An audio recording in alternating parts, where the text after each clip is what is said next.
Este documental de 2001 comienza con el narrador Sam Neill, que es el mismo de Jurassic Park.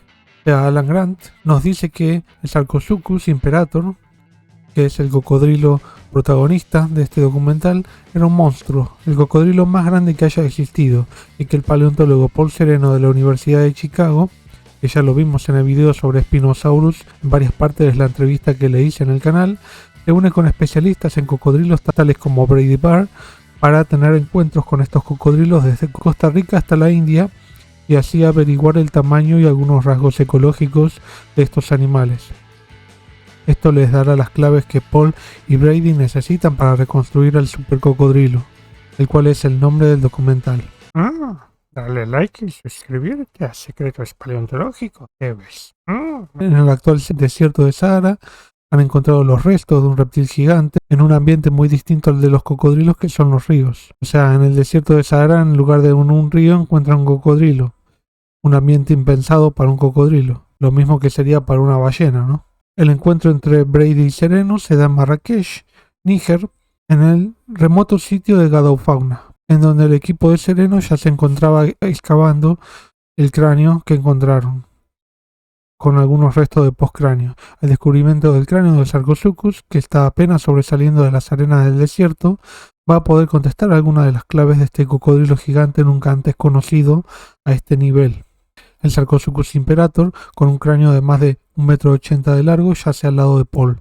Hace 110 millones de años este sitio estaba dominado por ríos meandrosos, lo cual dice que el área era bastante plana, con árboles, fango y arena, y cocodrilos como Sarcosuchus, lo que nos explica Sereno.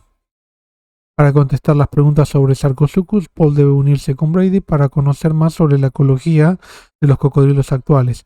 Brady estudia cómo alteró el humano su recurso alimenticio, y además relocaliza a estos cocodrilos y estudia su comportamiento en los nuevos lugares en los que son relocalizados.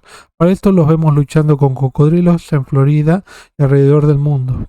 Siguen excavando en la arena endurecida y Brady se une a los paleontólogos para liberar el cráneo lo más posible de la arena. Tienen que hacer un hueco por debajo para luego poderlo dar vuelta y envolverlo en yeso y arpillera. Cuando está seca se puede dar vuelta el cráneo, para al otro día subirlo a la camioneta y transportarlo a Chicago. El cráneo con el sedimento pesa más de 400 kilos. De acá tiene que viajar a Chicago unos 9.000 kilómetros. Evidentemente no lo van a hacer en ese jeep nada más, este recorrido. El narrador plantea la pregunta: ¿cómo pudieron persistir los cocodrilos desde el tiempo del Sarcosuchus, el Cretácico inferior, 110 millones de años, con pocos cambios con respecto a sus ancestros? Estos animales tienen una colección de adaptaciones para cazar y sobrevivir, pueden esconderse por horas pacientemente para atrapar a una presa. Una capacidad única de estos es su corazón, el cual puede cambiar adaptándose según si está debajo del agua o en superficie, o sea que pueden drenar la sangre que va hacia el cuerpo según si están en la superficie del suelo, o sea respirando aire, o si están debajo del agua pueden ahorrar el aire y en lugar de tener que tener un flujo constante de oxígeno al cuerpo, lo reducen ese flujo de sangre al cuerpo, porque si están bajo el agua no pueden respirar, evidentemente. Puede permanecer sin comida por un año o más, pero si quiere comer es imparable. En el Museo de Chicago los restos del Sarcosuchus llegan para ser preparados y luego estudiados. Paul planea reconstruir su esqueleto, lo cual llevará trabajo de meses solo para prepararlo, y al menos un año más para la reconstrucción completa. Además del esqueleto, quiere reconstruirlo con carne. Vemos una animación del Sarcosuchus en el río de África, claramente es una animación de los 2000, ¿no? Y unos peces celacantos que podría haber sido alimento del Sarcosuchus. A medida que crecía su mandíbula, el Sarcosuchus tenía más robustez y tamaño. Además de peces, ¿podría el Sarcosuchus haber comido dinosaurios? Mientras los dinosaurios tienen huesos neumáticos, el del cocodrilo es totalmente sólido, lo cual hace que sea más poderoso para atrapar una presa. Este poder era mayor en el Sarcosuchus que en cualquier otro cocodrilo actual. La necesidad de destruir los huesos requeriría una fuerza de mordida enorme, más si quería atrapar un dinosaurio. Greg Erickson calcula la fuerza de mordida del Sarcosuchus basado en cálculos comparativos con cocodrilos actuales, la fuerza de mordida en newtons en relación al largo del cráneo y del cuerpo y el peso corporal, para obtener los mismos parámetros en Sarcosuchus, ya que podemos pensar que el cuerpo del Sarcosuchus era similar en proporción a los actuales. Haciendo una extrapolación se podría calcular el peso y la fuerza de mordida. Necesitamos para esto mediciones en cocodrilos de distintos tamaños y de distintas especies.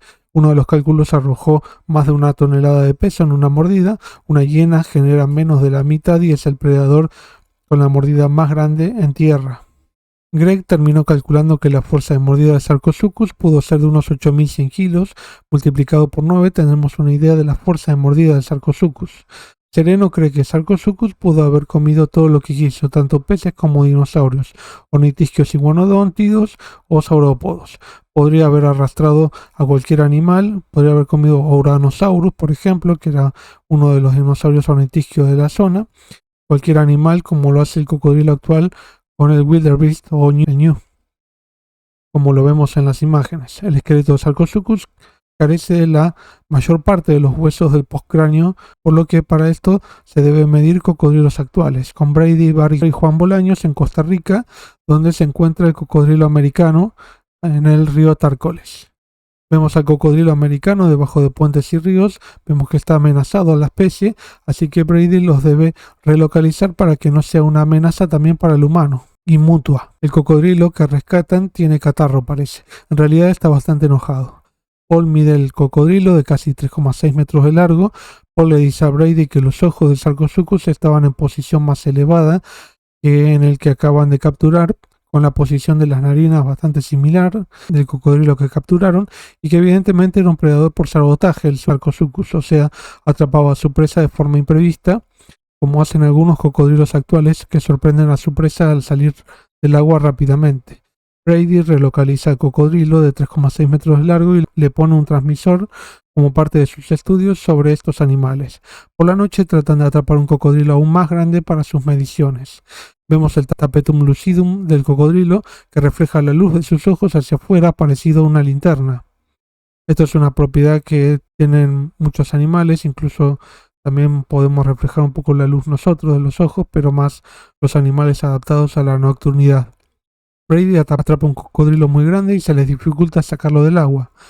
Cuando pueden divisarlo y sacarlo debajo del bote, se dan cuenta que es un enorme animal, tal vez el más grande que hayan capturado hasta ahora. El cráneo mide unos 65 centímetros de largo y unos 4,20 metros de largo del cuerpo, pero antes de liberarlo abre la boca y deben taparle los ojos para que no pueda herirlos.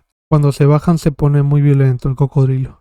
En el territorio norte de Australia, en Darwin, un investigador, Adam Brighton, nos cuenta cómo los cocodrilos son territoriales. Pueden morderse unos a los otros en las patas, la cola, el cráneo. Cualquier otro animal perdería la vida por estas mordidas y por las infecciones posteriores, pero no pasan los cocodrilos. ¿Por qué es esto? Adam encontró que esta especie de cocodrilo australiano tiene un antibiótico natural que lo protege de las infecciones, lo cual podría dar otra clave de cómo sobrevivieron todo este tiempo. Para lo cual deben analizar la sangre de muchos cocodrilos en agua dulce. La que empieza con S y termina en angre es enviada a un laboratorio en Jersey para ver si hay evidencia de antibióticos naturales. Y encuentra que sus muestras no arrojaron un crecimiento de la colonia bacteriana, lo que quiere decir que evidentemente hay una respuesta ante las bacterias, o sea, no deja que crezcan. De nuevo volvemos al Sarcosuchus. Para tener una mejor imagen del Sarcosuchus la mandan a hacer a un artista que también es paleontólogo, y con los moldes que hicieron a partir de los recortes de plástico de paleoartistas se los mandan a Canadá para que lo reconstruyan una compañía llamada PAST, que quiere decir Past Animal Structure, o son estructuras de animales del pasado. Pero antes Sereno va a la India, Uttar Pradesh, para también tener datos del cocodrilo indio o gharial, en un centro de rehabilitación de este cocodrilo que estuvo a punto de extinguirse como el Sarcosuchus. No es un centro de rehabilitación de adicciones, sino de rehabilitación para que puedan sobrevivir y reproducirse y desarrollar sus actividades diarias. Este cocodrilo tiene una mandíbula muy delgada y especializada para comer peces, por lo que para atraparlo hay que tener mucho cuidado, no romperle la mandíbula o el cráneo con dientes. Quieren atrapar a uno de los machos, que tiene una bola grande de hueso en la punta del cráneo, que es uno de los rasgos característicos de esta especie. Este gharial mide unos 3,85 metros, que fue el espécimen que midieron, bastante cercano al de algunos cocodrilos vistos antes en el documental. Ahora sigue en Chicago por calcular la longitud basada en la relación entre el largo de la cadera y del cuerpo, lo que dio unos 12 metros de largo, lo cual multiplica 8 veces el largo del cráneo. Lo último que queda es la reconstrucción del modelo con carne basado en arcilla y van a verlo entre Paul y Brady, lo cual es algo asombroso para alguien que estudia estos animales vivos y uno que los estudia como fósiles. Vemos un gran nivel de detalle en la reconstrucción también. Así termina el documental. Este es muy entretenido, evidentemente tiene menos información que el del Spinosaurus que vimos antes, porque hay menos información para dar, porque básicamente hay solamente cráneo y algunas vértebras. Hubiera estado de todas formas bueno ver el cráneo fósil preparado del Sarcosuchus, no lo vimos nunca. Un problema con este material es que nunca se describió en detalle en un artículo científico, fue descrito muy superficialmente en un estudio, pero también se dieron estas proporciones del cráneo con respecto a las mediciones corporales y la fuerza de mordida. La especie brasilera Sarcosuchus es mejor conocida anatómicamente, se llama Sarcosuchus harti, de la cual ya hablamos en un video especial sobre cocodrilos gigantes que podrían haber comido dinosaurios, algunos de ellos. Con respecto a las presas que pudo haber comido, hay un artículo del cual hablé en otro video que les mencioné sobre cocodrilos, relaciona la proporción corporal del cráneo con la de los cocodrilos que hacen el giro que quita la vida de la presa y la despedaza, el cual es necesario para hacer cuando la presa excede el tamaño de la mandíbula para comerlo. Ya lo despedazan en el agua. De esta forma se ayudan a poderlo comer por partes y no todo entero, porque no les entra en la boca. Por tanto deben despedazarlo. Si este cocodrilo no puede hacer este giro que vemos acá, no puede comer presas demasiado grandes y es probable que esto haya sucedido si no podía girar. Esto fue lo que se calculó, que no podría haber girado, no podría haber hecho este giro que quita la vida, por así decirlo, aunque como vimos en la entrevista que le hice a Sereno, él me dice que cree que pudo haber comido dinosaurios, tal vez no demasiado grandes, tal vez más jóvenes, pero pudo haberse alimentado de estos y aunque no hiciera el giro de su cuerpo para despedazar a la presa, tal vez tenía alguna otra estrategia desconocida para cocodrilos. Evidentemente, como hay mayormente cráneos de Sarcosuchus imperator, lo que se puede calcular es su fuerza de mordida y la proporción probable de su cuerpo en relación a este, los cuales son datos que no habían antes de estos estudios de Sereno, trayéndonos a la actualidad científica los huesos que estaban disponibles escasamente para la ciencia con anterioridad.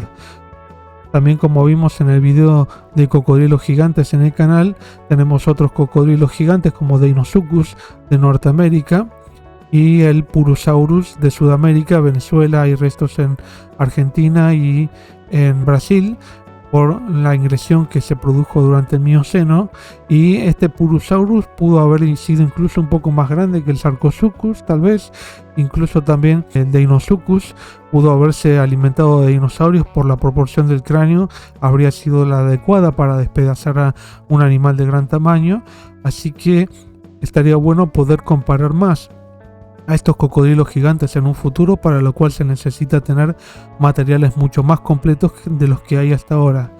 Entonces, como vimos, bueno, el documental está muy bueno, es del 2001, por lo tanto podemos ver las animaciones que habían, son típicas de esa época, no tienen la calidad, la textura que tienen en la actualidad. Bueno, esto es todo, espero que te haya gustado este video, dale like al mismo, suscríbete al canal, seguimos en Secretos Paleontológicos.